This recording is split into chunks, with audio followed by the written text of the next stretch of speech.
well, it is a lot talked about how to raise funds, no? But in the process, sometimes it is not easy, no, to get to the final, to the final closing, no. So we'll be talking today about those red flags, no, that venture capitalists usually find while in the process of raising funds. As I said, we have 4 people, for women here today from different funds. They are going to explain, no, to us what they are doing and what's their investment thesis. Marta Antúnez is coming because she's running from another panel, but she'll be here in a minute. We have Mercé Tell she's partner in Encomenda. Talia Rafaeli, partner of Kompas VC, she's coming from Israel.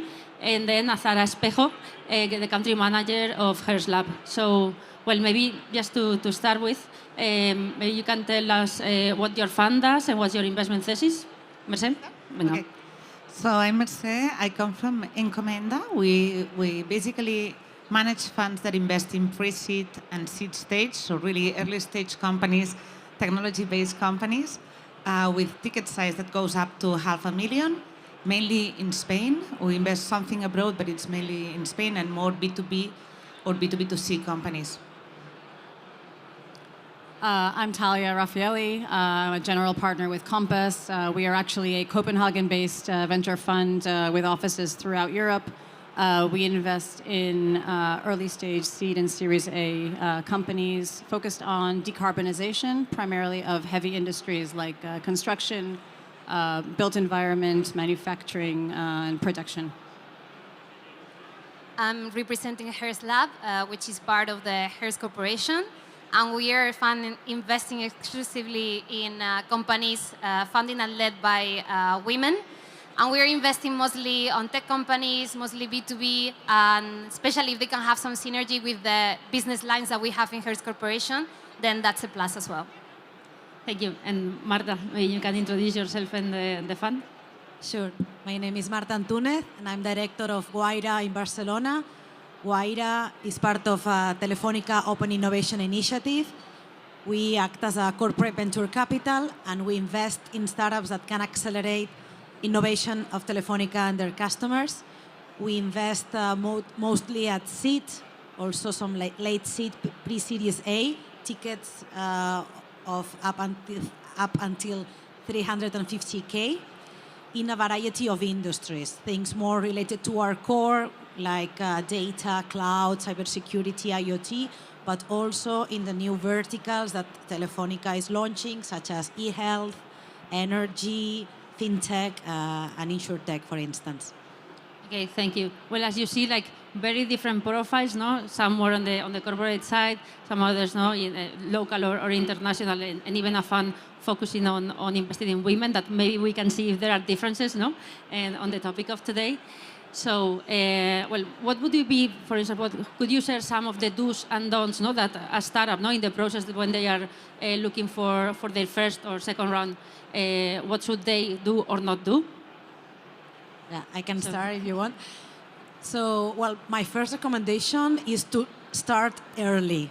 Okay, so a lot of startups think, no, that wait, no, to raise, no, when they are like almost running out of cash, so when they need the money, and I also always recommend to start early building the relationships with the different investors, to start early contacting and the different investors and preparing all the documentation, no, that you would need to share, no, when you have like the opportunity, no, to pitch to these investors. So first would be like start early, and second, try to get connections, no, to these VCs, these investors. Today, no, well, here, for example, is a great space, no, within the ecosystem. I would say like it's pretty easy, no, to connect like with the different investors, and it's always easier, no, to get to an investor when it comes like from someone that knows you or someone that can like do this first like introduction. So I will also like recommend, no, trying to see how, no, you can get to that investor that is the ideal one for your company. Yeah, because also it's easier not to get lower in the funnel, no, if it's by an introduction than if you just go to the website, no, and try to see. And now that we are all connected through LinkedIn and Twitter and so forth, it's very easy, to find someone that you can know there. Mercé? Yeah, I would say that you have to do your homework and try to get to know the investor that you want to have on your board. Build your equity story. So build who's going to be, not any cap table works. So the combination of investors and the value that they bring, get to know them really early, get to know their portfolio companies, what they've done before and who have been involved, and try to build who's going to be in the process with you, because at the end what you want is something that brings value to the company, and getting to know and having early connections with them and getting to know what they've done with their companies. That's really important. You stole my answer. I'm going to build upon what Mercé just said. Not just do your homework on, what the individual investor can bring, but just like when you go to an interview and the company asks you, why do you want to work with us, and you have to come with an intelligent answer. Investors also want to know why you want to work with them. If I am a niche fund focusing on different, certain segments of the industry, but you're coming to me with a completely different company and it's not relevant for my investment thesis, that's a red flag, or that's kind of a reason why I'm not going to continue the conversation. So I'm looking for founders who have done their homework and can tell me why they want to work with me, or why my fund is relevant for their company. So I think it's super important for any founder raising to really understand why they're having a specific meeting and what they ultimately are hoping to get, what the objectives are. Azahara, we will start with you with the next one, no?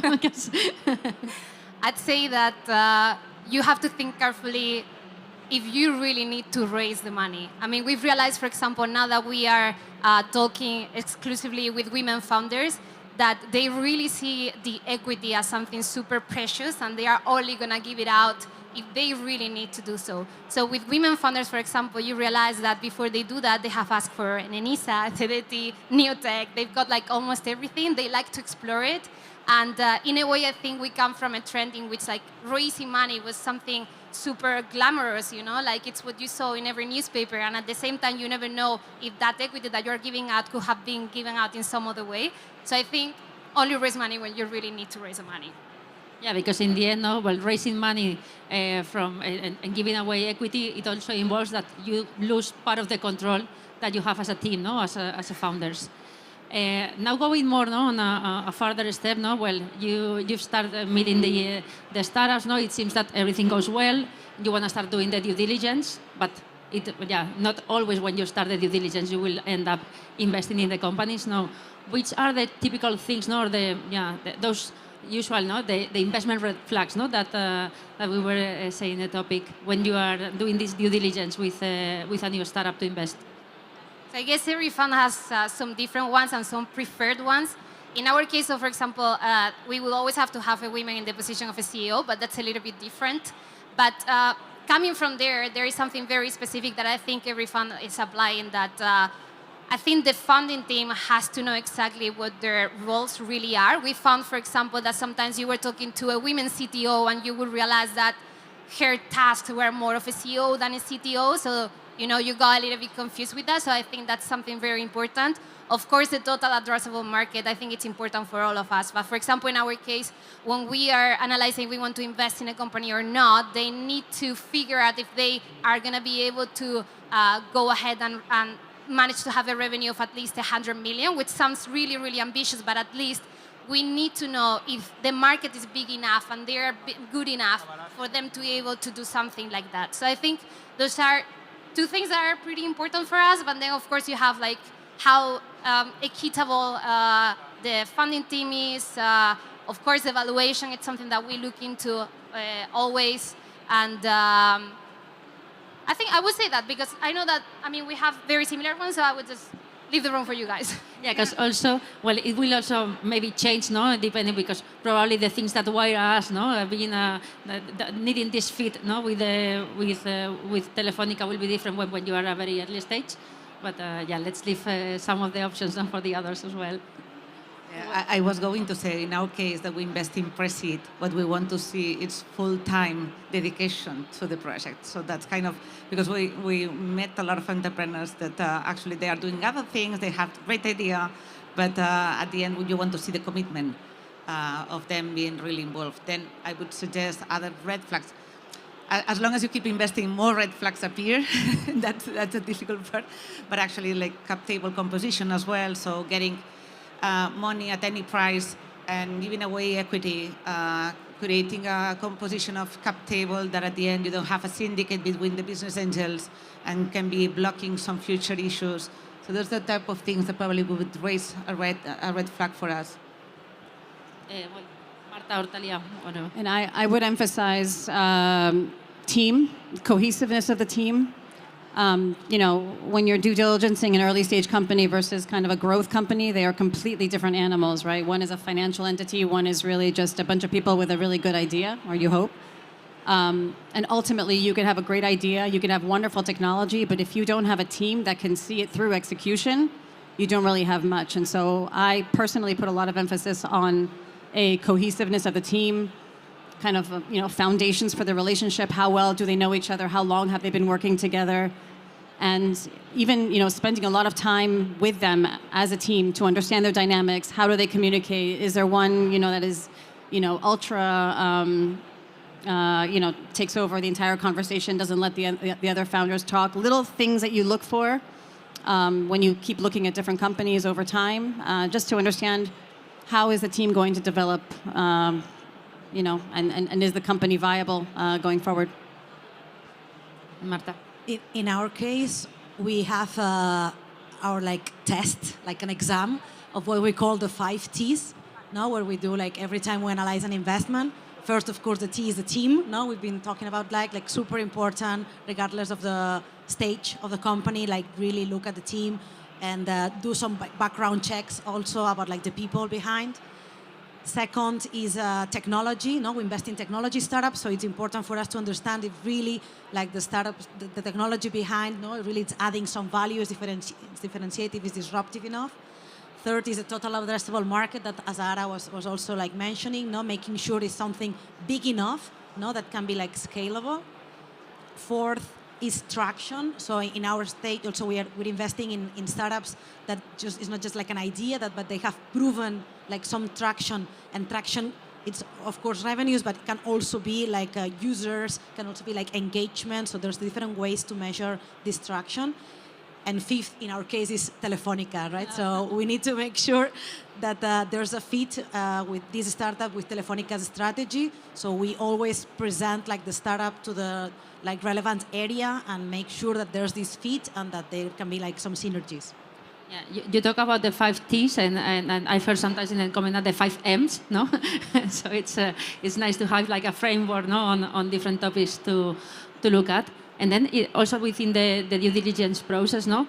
Do you also find sometimes, no, that because you talk about team, technology, but what about when you have to go through the documents, no? What recommendations would you give the startups, not to really prepare well for this data room or due diligence process, contracts, among management, IP rights, no? I would say hire a great lawyer with experience because at the end the legal clause can make really a difference on whether you get something out of your investment, your personal investment as well as a founder.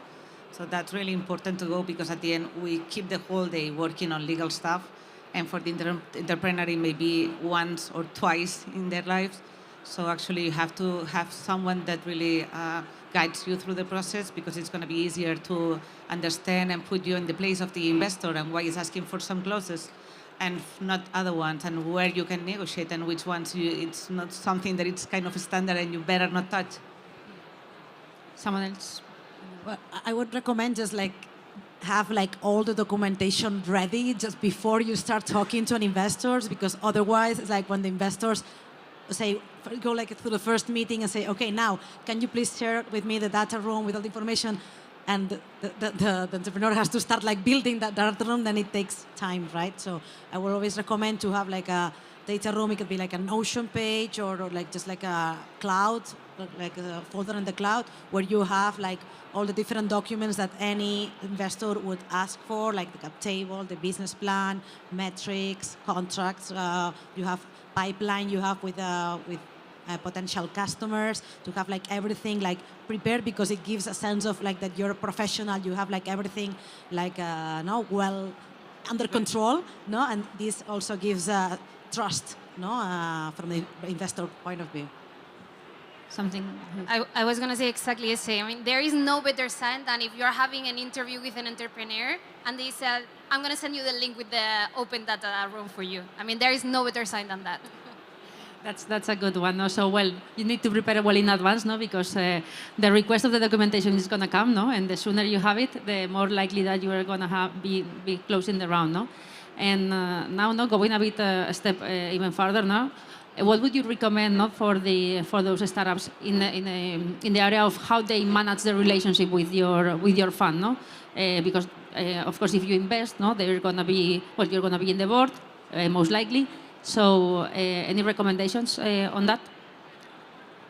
I think my favorite founders are the ones who are not raising and are just looking to build relationships. Because when you're meeting a founder and they're basically telling you, my timeline for closing is 6 weeks from now, the chances that you're gonna drop everything and then focus everything on the momentum of that round is not very high. So I guess the recommendation is really try to build relationships as early as possible. Investors love to hear it that you're not looking to raise right now, but you're going to be kicking off your fundraising in a few months and you're trying to build strong relationships and you have done your homework and you think that this investor or this fund is really relevant for you and you can say why. Yeah, I mean, that's really the best. And in terms of, maintaining relationships, look, you're going to get more no's than you're going to get yeses. And I think my favorite founders are the ones that know how to stay in touch, either by, sending you periodic updates of the company, saying, we've reached, these milestones that we discussed in our meeting. Maybe we can talk ahead of our next raise, and really kind of make sure that you manage those relationships, especially the ones that are the most relevant for you, because investors love that, because this is a long-term relationship. And the earlier you start in building that trust, the better. Something? Yeah, I was going to add also at the end, you want to create the relationship with them, that's true.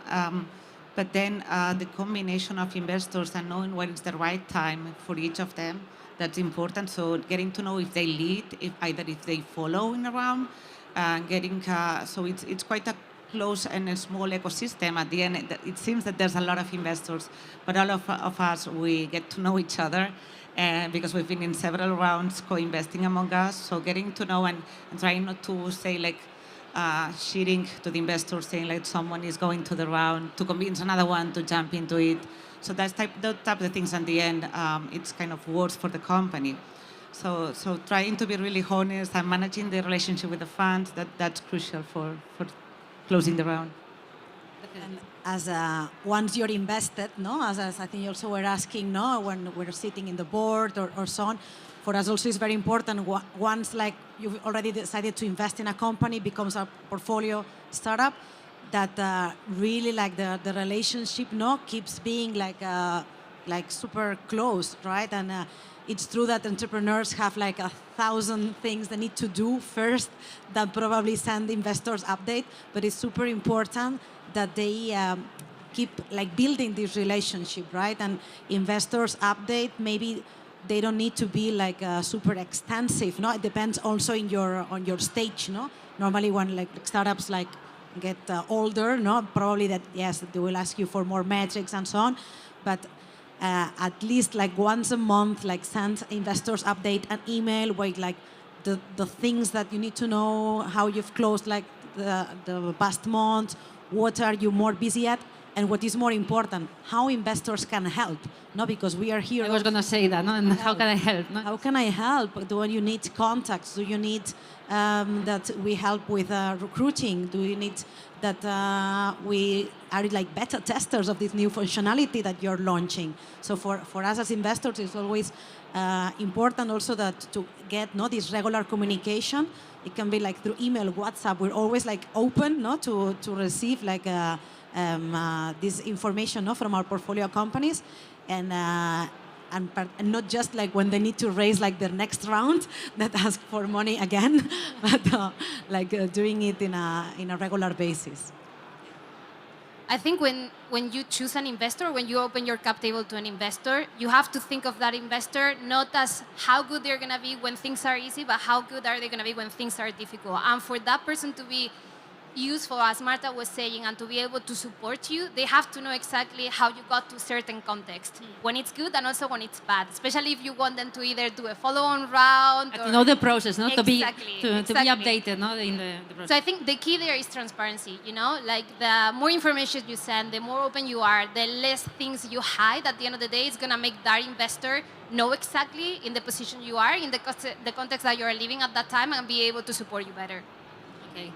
Well, I think it was very interesting for you, and I hope also that the entrepreneurs that are looking to raise funds follow this advice. I want to thank our 4 panelists today for being here. And well, we've been now in the investor side. We will have now also someone on the entrepreneur side, to also talk us about this process. So I'm gonna thank Mercé, Talia, and Azahara, and ask Marta to stay with me.